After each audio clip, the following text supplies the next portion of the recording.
Greetings, ladies and gentlefish, and welcome to this review of the T-34-1 Tier 7 Chinese medium tank. This thing. It's an interesting beast. It's kind of... well, it's definitely unique. It's quite a distinctive machine. So the Tier 7 medium tanks have a bit of a reputation for being kind of underwhelming. And they often get kind of the same gun that you got on the Tier 6 medium, but just given a better rate of fire, better accuracy, etc. And so a lot of people don't really like them. I mean, you have tanks like the T-43, which is notorious for getting ammo racked, and has the same gun as the T-34-85, same for the KV-13. You have the Comet, which has, okay, it's not technically the same gun as the Cromwell, but it's a very similar gun. And so on and so forth. And so, one could argue that this doesn't necessarily have to be all that good in order to be the best of them. But it's worth bearing in mind that while people think the Tier 7 medium tanks are a bit naff, that doesn't necessarily mean that they are. You can find some little hidden gems in there. So, what do you get with this thing? Well, you get 1,050 hit points when fully upgraded, which is at the bottom end of the scale for Tier 7 medium tank hit point levels, when you consider that you've got the Chi-Ri with 1,200, the Panther's somewhere up there as well. I mean, this is less than the Comet. This is not a huge amount of health. Engine power is fairly respectable, 520, which means you get a specific power of 16 horsepower per ton, which is alright. You know, it's not lightning quick, it's not a Cromwell, but it's not slow. And combine that with the speed limit of 50 kilometers an hour, and this thing's fairly mobile. And when you also take into account the pretty respectable traverse speeds, 42 for the hull, 44 for the turret, and what you get is the impression of a fairly mobile, fairly agile medium tank, which is nice. But I mean, with these, you do have to bear in mind that there are a lot of hidden stats in the game that aren't shown in the garage, and it is possible to find them out. And I could talk about them in Tanking Inspector, but I'm not going to, because it'll be incredibly dull.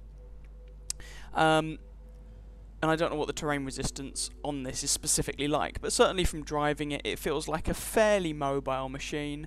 It gets up to that speed limit of 50 kilometers an hour. The acceleration on it isn't amazing, but it's okay. It's certainly usable. You get a Tier 10 radio for a 750 meter signal range, 370 meter view range, which is fairly standard for the Tier 7 medium tanks, certainly the non-Russian ones. And then you get onto the armor and the gun.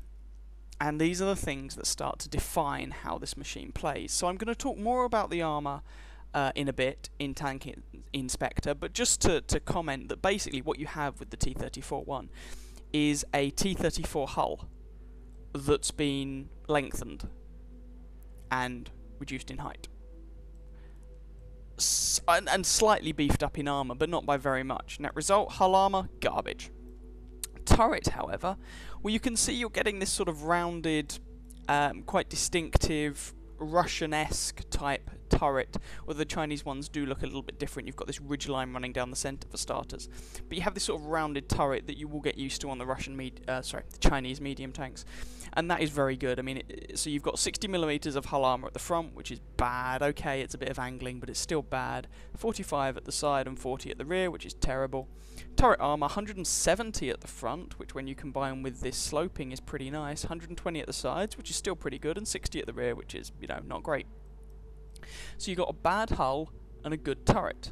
This is sounding decidedly American. Okay, so let's get on to the gun. Well, there's 3 guns. With any luck, you'll only ever have to use 2 of them. So 2 85mm guns and 1 100mm gun. So these 2. You'll notice these 2 guns are also usable on the Type 58. In the case of this second gun on the WZ-132, and both of them are usable on the T-34-2, which is the Tier 8 medium tank. So this gun, the S53 here, on the left-hand side, is the stock gun from the Type 58. Which was not a terrible gun on the Type 58, but you really don't want to be using it on the T-34-1 if you can possibly avoid it, because it's got rubbish penetration, the alpha damage is a bit lackluster for Tier 7, the accuracy is bad, the aim time's okay, I guess, but, you know, there we go. But really, you don't want to be using this gun. This is the stock gun, and you don't have to use this gun, because on the Type 58, you will have already unlocked this, which is the top gun on the Type 58. And it's very, very similar. Basically, it's just slightly more accurate, and might have fractionally more penetration. I can't remember. It has 2mm more penetration. It has better accuracy. Everything else is basically the same. And it means that this is quite a painful stock gun to use, but I guess you make it work. But, but, it comes with a but. When you have the stock turret on this tank, this thing gets a 2.9 second aiming time, for example, so it gets nerfed stats. Also, when you have the stock turret, you don't get this awesome turret armor. You get something more like a Type 58's turret armor, which is kinda naff at tier 7. It wasn't good at tier 6. So basically, you're going to end up using this gun along with the stock turret, and that will be kinda painful. You're going to have a bad aim time. It's just a bad experience. But you're going to be using that to grind out the suspension and then the top turret. And if you haven't already unlocked it, this thing, which is the moneymaker gun, this is the best gun on the tank, easily. This is the 100mm gun. So what do you get with this? Well, it's 100mm, as I said, 6.45 rate of fire, which isn't fantastic. And when you combine it with the 250 alpha damage, this thing does not have amazing DPM. It's better than the T20's DPM. T20 has bad DPM, but it's not great. It's not a Comet or anything like that. But, okay, 6.45 rate of fire, 170 penetration, which is the second highest on any of the tier 7 mediums behind the Panther. Well, that's good. 250 alpha damage, which is the second highest of any of the tier 7 mediums behind the A44. 0.42 accuracy, which by anybody's standards is bad, and a 2.9 second aim time. So basically this gun is kind of derpy. HE is pretty good on it. It's a comparatively large caliber gun for a tier 7 medium, so 330 alpha damage, 50 penetration. And the premium ammunition, which is APCR, knocks that penetration up to 235. You might need it every once in a while, but you won't need it all that much. So what you have is a tank that is good hull down because of the good turret armor, has a kinda derpy gun, and a bad hull. But it also has fairly uninspiring gun depression, which means that using that turret, that frontal turret armor, without exposing your hull can be quite difficult. You get 5 degrees of gun depression in this thing. To give you an idea, the American medium and heavy tanks, which tend to have decent turret fronts and bad hulls, the heavies in particular, tend to get 10 degrees of gun depression. So, yeah, that can be annoying. And these things kind of dictate the way you have to play this tank. So, the 100mm gun is not a sniping gun. It is a gun for bashing people in the face in at fairly close range, close to mid-range, most of the time. You want to be able to hide the hull, so you want to use that gun depression.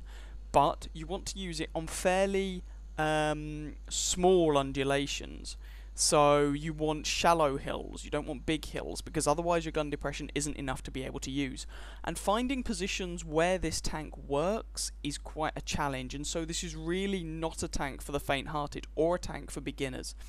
If you're thinking about a medium line to go for your first medium line, or maybe even your first tank line, I would not suggest the Chinese. The Chinese have some good tanks, but they're not easy to play. They come with some heavy restrictions, and you have to play around and work around those restrictions.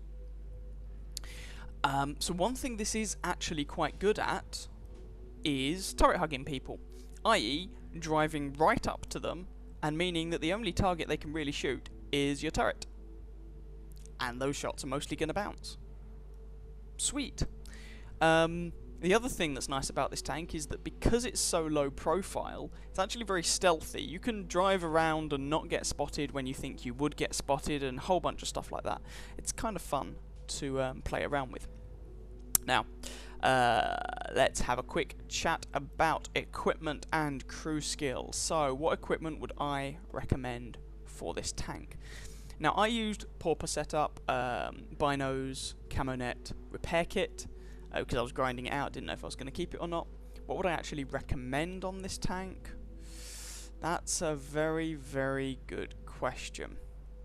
Okay, so I was about to suggest a piece of equipment, and I've just noticed it can't take it. Huh. I was going to suggest... I can't even remember the name of the piece of equipment. It's the one that gives you better accuracy on the move. I was going to suggest that, but this can't equip it. So, not that, I guess. I think it's going to have to be an enhanced gun laying drive, because the aim time is really frustrating and you want to try and get that aim time down. Medium caliber tank gun rammer. The reload's quite long, you want to try and get that DPM up if you possibly can. And then I would say take your pick between CO2 for your fuel tanks. You'll notice the fuel tanks are on the outside, they get hit quite a lot. Coated optics, get an extra 37 meters out of that view range, that's not a terrible choice. Enable you to do some aggressive spotting more effectively. Binos you could equip, again, a bit more view range, although they're for a more passive spotting playstyle. Spall liner is actually not a terrible idea, because you end up trying to turret hug people a lot with this, and so you end up grinding up against tanks, you end up effectively ramming them, and you end up trying to have to mitigate the effect of that ram because you've got bad armor and you don't weigh a lot. And so a spall liner would actually help with this. I wouldn't say it's your first pick, but it's an option you could go with. Wet ammo rack is also not a bad idea. This thing does occasionally get ammo racked. Although I don't think it gets ammo racked enough for this to really be an issue. Improved vents would just generally help it. I would probably say either improved vents or coated optics for your third equipment slot. What about crew skills? Well, you can see I've got a fairly decent crew in my T-34-1. Commander, 6th Sense, priority. Gunner, repairs, is not a bad choice. The other option you might want to go with the gunner, I guess, is armourer. Because you tend to expose your turret a lot, you will get shot in the turret a lot, so your gun can get damaged a fair amount, and possibly snapshot, just to get a bit more accuracy when you're moving and turning the turret. Driver, you need preventative maintenance. Don't question it. This tank catches on fire like a tinderbox, so get preventative maintenance. Imagine you're driving a German medium tank. You need preventative maintenance.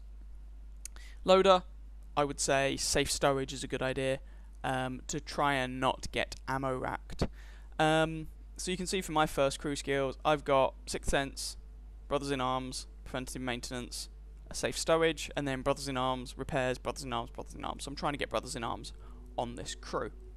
So that would be my advice for crew skills. Now let's go and have a... Oh no, before we do, I was about to say let's go and have a quick look at the armour. Let's just have a look at the grind first, because it's interesting.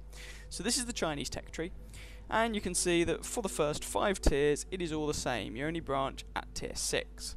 Tier 1, who cares? You don't spend very long there. Tier 2, who cares? You don't spend very long there. Tier 3, Chi-Ha. Now, this can get a little bit frustrating. You start off on light tanks, even though you're going down a medium line, but you know, what are you going to do about it? Chi-Ha, it's not terrible, I guess, but it's not great. You know, I didn't have a huge amount of fun in it. You can see I haven't even deleted it. M5A1 Stuart, well, it's not a bad tank, but do bear in mind it's a tier 4 light tank, and so it gets scout matchmaking, and you do have to be careful with that. But it's very similar to the American Stuart, just with a regular anti-tank gun rather than a howitzer. And small mobility changes. Type T-34, this is basically the Russian T-34, but Chinese-erized. What does that mean? That means that it gets terrible gun depression. It gets fewer upgrade options. You don't have the option of the 75mm gun that you get on the Russian machine. You have to take the 57mm, but I think that's the best gun on that tank anyway. But it gets slightly better handling, so basically it's a more dedicated close-range fighter. Then, for the medium line, you go to the Type 58, which is the Chinese-erized version of the T-34-85. You sacrifice some gun depression and penetration on your gun for better mobility and better DPM. So, again, it's a more specialised, close-range version of the Russian machine. Then you get onto the T-34-1, which is absolutely nothing like the equivalent Russian machines. But, an interesting point to note when you get to the Type 58. This will let you go to the T-34-1, so the medium line, or the IS-2, so the heavy line. One thing you can do, and this is what I did, is unlock them both, because the stock gun on the IS-2, this 100mm gun, is the same gun that you get on the T-34-1. What this means is that you can make your grind on the T-34-1 easier by unlocking the IS-2, which will unlock the stock gun on the IS-2, which will mean you automatically have this 100mm gun unlocked on the T-34-1. What's the downside of this? Well, the downside is that you would only have to spend 17,500 experience to research the 100mm gun, but it will cost you 52,000 experience to research the IS-2. But, in my opinion, the Type 58 is a good, fun machine, so I did this and I didn't find that particularly painful. It unlocks the Chinese heavy line, the 7, 8, 9 and 10 tanks, which are good tanks, generally speaking, and they're pretty well regarded, and that gives you the option of going down the Chinese heavy line, and it means that you don't have to spend that experience at tier 7 unlocking this gun, because when this tank is stock, it is quite a painful experience. This turret, you can see the armor is bad. This gun, you can see, is not very good, as I've already mentioned, and combined, it makes the gun even worse. The radio, you don't already have, you have to unlock it on this, but that's not really a massive issue. The suspension you have to unlock on this. The middle engine you'll already have from the Type 58, so you can equip this engine immediately. Okay, for an extra 20 horsepower. Wow. But once fully upgraded, this is a pretty nice machine. The grind on it is... it's painful until you get this top turret and top gun. No, until it's fully upgraded. When it's fully upgraded, it's awesome. But if you unlock the IS-2 first, then the grind on this comes down a bit. It's not quite as bad just because it's not quite as long. You know, you take your choice. So I've rambled on long enough in the garage. Let's go and have a quick look at the armor scheme. So to have a quick look at the armor of the T-34-1. Bing! There we go. Right. Let's start off with the hull because the hull's easier. Rear of the hull, trash. Side of the hull, trash. Including the tracks, side of the hull, still pretty goddamn bad. Even putting some angle on, side of the hull, still pretty bad. Front of the hull, bad, bad, bad. Angled, not very good, bad, not very good. Hull, armor, garbage. Even with weak spots if you need them. Hull is terrible. What about the turret? Well, I'm not going to look at the stock turret because the stock turret armor is awful. But the upgraded turret. Right, rear of it is not great. Side of it. This rear portion is 120. This front portion is 150. This very front portion is 170. From the side, that is probably going to bounce. That might bounce. That might also bounce, depending on where you hit it. So try and hit this if you're aiming at the side of the turret in kind of the middle, although if you've got the shot, aim at the side of the hull. Front of the turret. That, 225. That, 200 and something. Auto bounce, auto bounce. If you get shots on the cupolas, they are about 120mm thick. You can put shots in, and, well, you might be able to put shots into the roof of the tank, but it's a no. If you're facing straight on, you're not going to. If your enemy has good gun depression and you try and turret hug them, they might be able to put shots through the top of your turret. But otherwise, if you're top tier, your turret is, from the front, broadly speaking, impenetrable. You only really have to worry about high tier heavy tanks and tank destroyers. Things like the Ferdinand can put holes in you and whatnot. Anything that can hit penetrations of, well, 230 plus will put holes in this fairly reliably. But 200 can start putting holes in it with some success. But the turret on this is pretty damn good. What about the gun mantlet? Well, this is one of those gun mantlets that is basically made of unobtainium.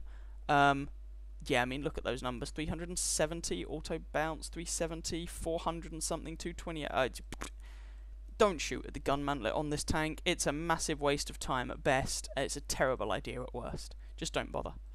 So yeah, that is, broadly speaking, the armor of this thing. Let's have a quick look at some gameplay. Here is game number 1, and you can see that this is a tier 9 game, so we're bottom tier. Here on Prokhorovka, and it's a standard game. So this is the worst matchmaking you're going to see, basically, in the T-34-1. And we're going to see what we can do. So, first things first, we're going to go forwards towards the central ridge. And you can see the acceleration on this machine. Now, bearing in mind we're not going over the best terrain in the world, but the acceleration isn't fantastic. The engine is perhaps a little bit weedy. Top speed is okay, but the acceleration isn't fantastic. This is not the most nimble or agile tank in the world, but it's got respectable mobility. You know, the mobility is nothing to complain about. So we're coming up into this bush here, and I want to see if I can get any spots on the enemy as they mill around, etc. Oh, I shouldn't have knocked that tree over. Oh, well, never mind. There we go, T-35-2, Panzer Soufflé. Ooh, IS-8. And I'm not taking any shots on these guys. I don't want to get spotted and obliterated. I'm just trying to keep them lit up for, say, our artillery. Looks like they missed, never mind. Or anyone like that. Although we do have 3 artillery in this game, as does the enemy. There's also an IS over there, so I should be a little bit careful. Right, Panzer Soufflé. Now I decide I'm going to take a shot at him and then back off. Someone else hits him. There we go. I put a shot into him. And then I decide to get the hell out of there. Oh, Chiri has a height advantage position on me. He gets a shot into me. I get a bit lucky and take him out. That shot was not aimed. I had absolutely no right to hit it, but I hit it anyway.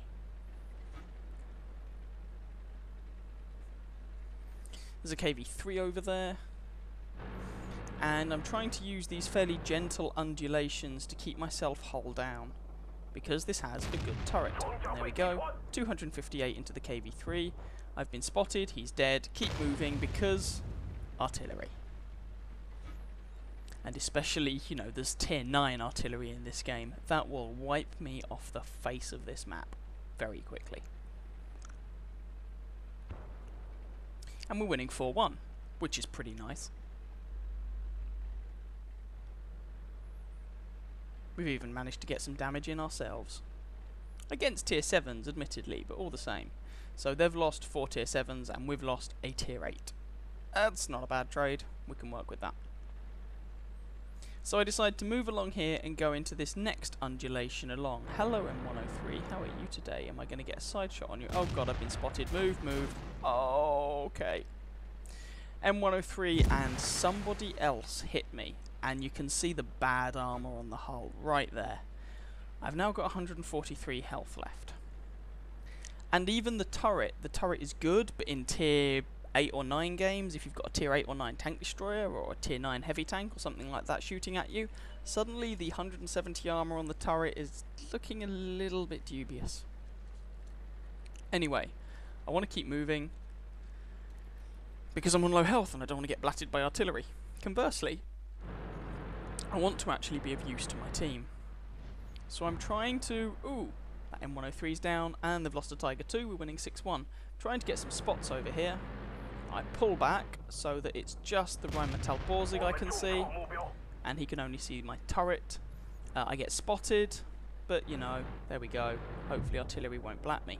I put a hit into the Borzig, and another one. I'm getting a little bit lucky with my long range shots here. And he is dead. We're winning 7-2. 7-2, I should say. Again, I just keep moving. And I'm trying to get up into this bush to do some spotting, but I'm conscious of the fact that I could be spotted myself in the process. There's their artillery. Oh, and it's their tier 9 artillery as well. Have some damage, sir. And now there's a bunch of guys over there, STI and T-35-2. I have most definitely been spotted, so I really don't want to hang around too much. But we really are, well, we're kind of closing the net now, although they've managed to pull it back a little bit to 7-3. Although this game is still not looking amazingly good for the enemy team, and our E-75 takes out one of their tank destroyers. There's their artillery. I think this is a different artillery piece. Yep, it's the M12. And it looks like the Panzer is quite happily working him over, and one of our artillery manages to finish him off, although the Panther takes a huge amount of damage for his trouble. Oh, I've been spotted. Move, move, move, move, move, move, move. And Borsig takes out our Panther, and their IS-8 takes out our T-34. So we still have a 4-tank advantage. There's their GW Tiger. And GW Tiger just gets blitzed.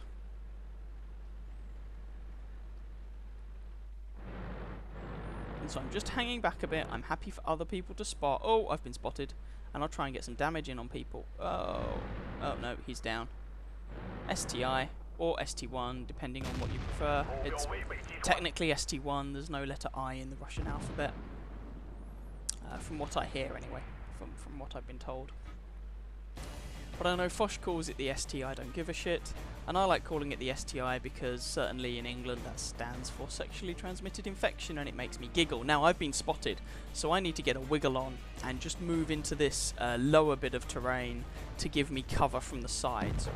They've still got their M40, M43 alive. That Borsig has been racking up the kills, and there's that STI-1, whatever. The ST goes down, that leaves their Borsig. I've no idea why the Lerva's blipping me all the time. Not a clue. Yeah, shut up, dude. Oh, he wants me to go and spot. Yay, with my 143 health. Yeah, because that sounds like an amazing idea. I would rather be slightly more circumspect than that. Right, they think the Borsig is over in that corner. Oh, apparently I do think spotting is a good idea. I'm misremembering this. Fair enough.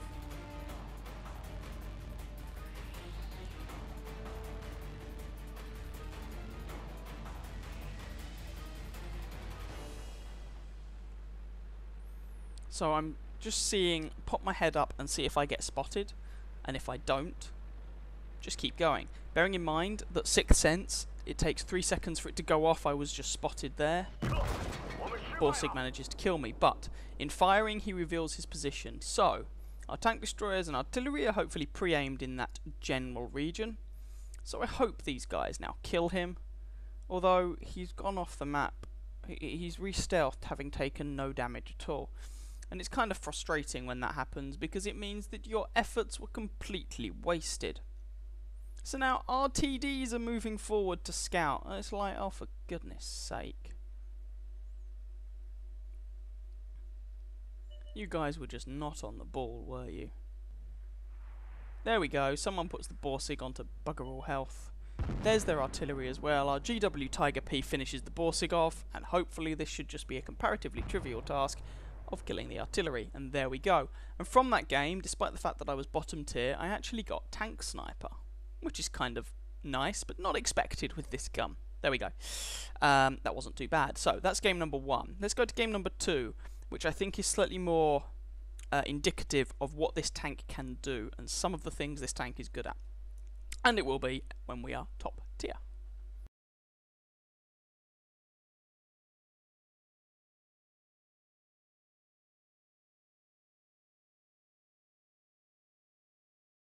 So here's replay number 2. As I said, we're dropping it down a couple of tiers so that we are now top dog, top of the food chain, the man. This is a tier 7 game. We are here on Westfield.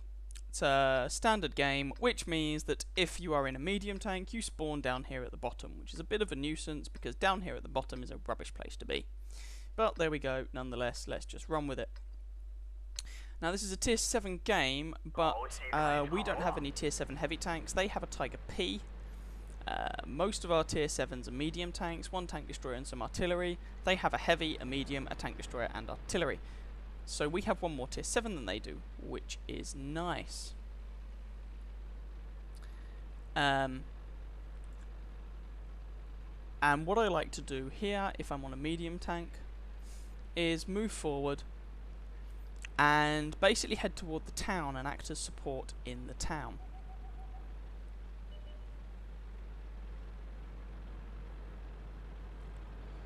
especially as we're a little bit lacking in the heavy tank department, and so the town might be a bit dubious. Right, Hellcat. Now I've been spotted. Oh, and there's some people over there. This is not necessarily amazingly good, so I do pull back a little bit and try and get some fire on them. There we go, 227 into that A43, and he should really relocate. Maybe he's trapped or something, I don't know. And we have a second shot there. And I'm actually kind of lucky that no one's shooting at me right now. And we have a third. And that T-21, oh, I've just been respotted. That T-21 is going to be a little bit of a nuisance. That was a terrible shot.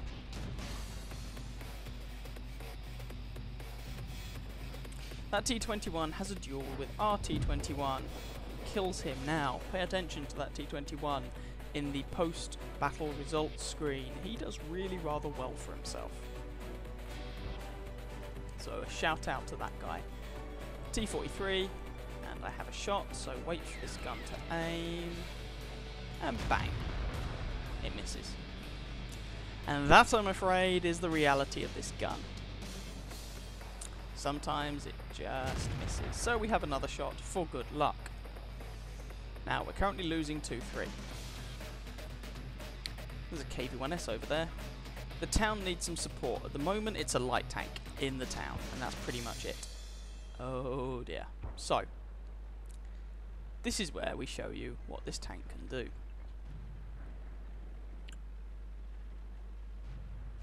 Move through these buildings. SU-152 over there.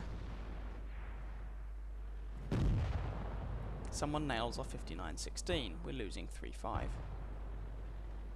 KV-1S on my right flank. That shot misses. No idea where it goes, but it misses. That's unfortunate. We're losing 4-6. I'm thinking about going to deal with him, but I take a shot from an M6, which is frustrating, and he's in cover. But, oh, I managed to get a shot on him. Importantly, SU-152. Also importantly, oh, he rams me for quite a lot of damage. And that's what you have to be careful about this thing. Also importantly, he's using the 122mm gun, which means he struggles to go through the front of my turret, so I face hug him. KV-1S in my flank. I thought that was really bad, but it turns out the KV-1S has actually not got the top gun. I think he's got the 85mm gun. So we don't have to worry as much about him. We managed to finish off the SU-152, and then we go... he tracks me. Turn around to deal with this KV-1S. There's a shot into his lower plate. Repair my track. Come in to turret hug the KV-1S. And once again, KV-1S has a much smaller caliber gun. As I said, he doesn't have the top gun. Bad shot from me.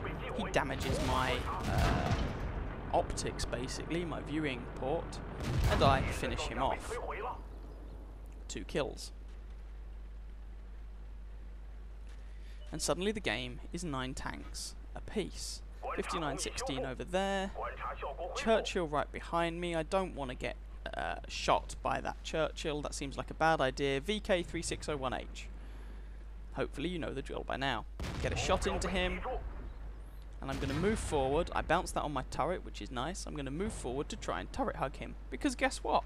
He's not really going to be able to put shots through my turret. He puts 1 hit into me. At best, he might be able to penetrate my commander's hatch and cupolas and stuff.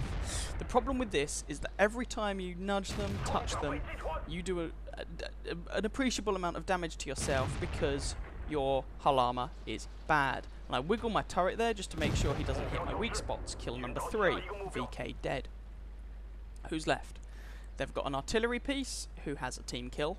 They've got a Churchill 7 who is just over here, an A43 and an M41. Another artillery piece. There's the Churchill. He misses. Oh, nudge, nudge, nudge. He misses his next shot, bounces that shot, and I finish him off. Kill number 4. And there we go. Their artillery just misses me. Oh, both of their artillery miss me, thankfully. And that was the fight for the town.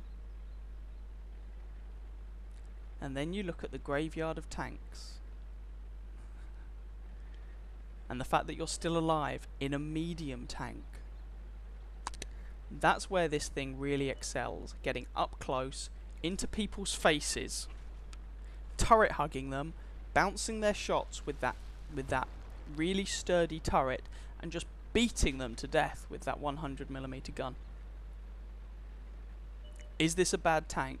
No. Does it take some getting used to? Oh, hell yes.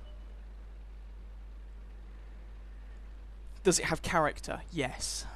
Right. M41, M12, 2 American artillery pieces. T-21 nails the M41. Can I get the M12? T-21's on 5 kills. If he nails this artillery, he's on a top gun. That'll be good for him. T-21 appears to have gotten behind their artillery. The M12, the M12's screwed. Artillery seems to put him onto 9 health, and the T-21 polishes him off. Very well deserved top gun for you, Mr. T-21. You did good. I did good, beating up everyone in the town. And so have a look at the top 2 XP scorers from that game. I get, among other things, High Caliber, Steel Wall, and Mastery Badge Ace Tanker from that game. Yeah, so let's quickly go back to the garage just to have a quick chat about some concluding remarks.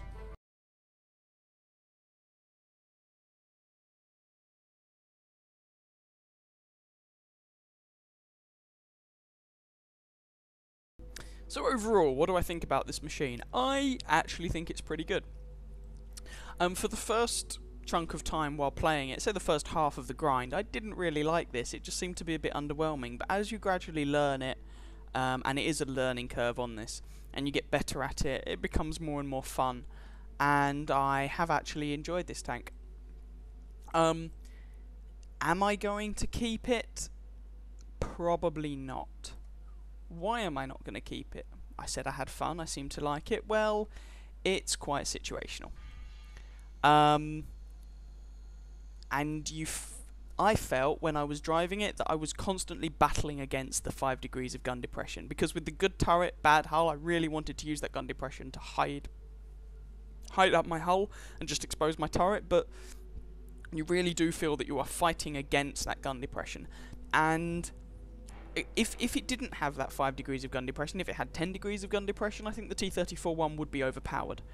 So I think it is balanced, as is. And also, you take loads of module damage. This is quite a small tank, which is good, but it means that you take a lot of module damage. And you can get set on fire quite easily and things like that. But mainly, you fight against the gun depression, and I just found that a bit frustrating at times. So whilst I enjoyed this, and if you are not a newbie at the game, then I would recommend you give the Chinese medium tanks a go. They are good fun. I enjoyed the Type 58 as well. I've enjoyed this. I've heard worrying things about the T-34 too, but I guess we'll see what that's like when we get there. But because I found it a bit frustrating and a bit situational, and there are some maps that this thing just hates, and there are some maps it loves, then I don't think I'm going to be keeping it. But your mileage may vary, you may want to keep it, you may think it's the best thing since sliced bread. A lot of people think this is a good tank. It seems to be one of those polarizing tanks. A lot of people think it's good, a lot of people think it's terrible. Very few people seem to think it's mediocre. It seems to have a lot of qualities that compete against each other that you would think would cancel out into some sort of anemic, mediocre machine, but they don't. I don't think they do. I think they give you a really fun, characterful, difficult to play and kind of frustrating sometimes, but a rewarding tank. And I do recommend it. But as I say, I don't think I'm going to be keeping it. Yeah. Anyway, there we go. That was my review. I hope you guys found it vaguely useful. And or maybe even enjoyable. If you did, please feel free to catch some of my other videos and or subscribe to my channel, and I wish you very happy hunting on that battlefield. Ciao ciao.